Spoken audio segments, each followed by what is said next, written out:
sir. Mark Santos 18 grain na pellet. Yan, 22 inches na DBB GTR na barrel choke yung dulo. Yan, 18 grain dito sa 25. Tingnan natin ang tama.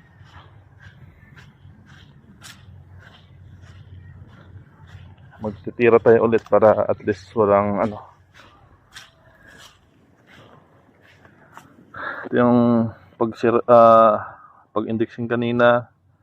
Yan, ito 10 shots to kanina, ito 6 shots.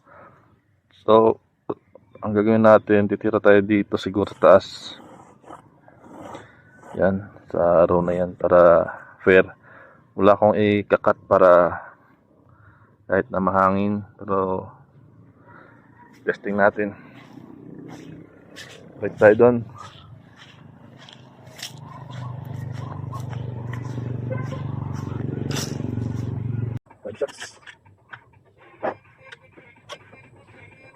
Testing na.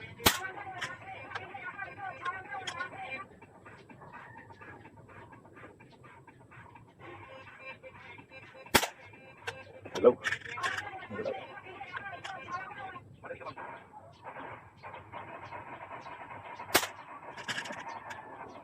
Two.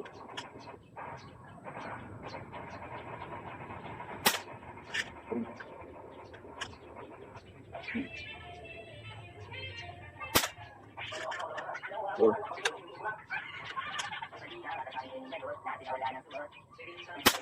Five.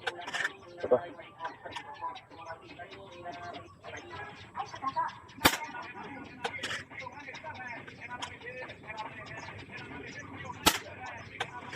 Two.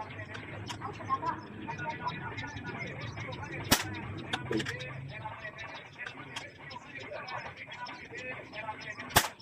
Four.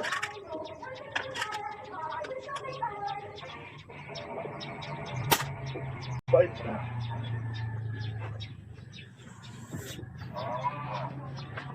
So yan, tignan natin ng laman. Output niya nasa 1.9. Yan. So ito yung grain ang gamit natin na pellet.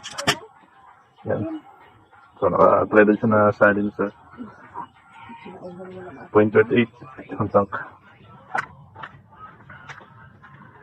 So ito wala tong cut.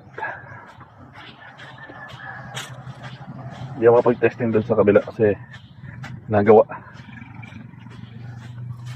5 shots to. Yan ang kanina. Ito yung dalawa sa taas. Ito yung nagkarga ako kanina. Kaya ayan, kailangan siyang iputok ng isang beses. Ito yung 5 shots na isa. Maliit lang to. Yung laki ng pag pinatayo yung pellet sa GTR. So yun yung mga testa niya. Napakaliit. So yun ang testing sa unit ni Sir Mark Santos GTR na 22 inches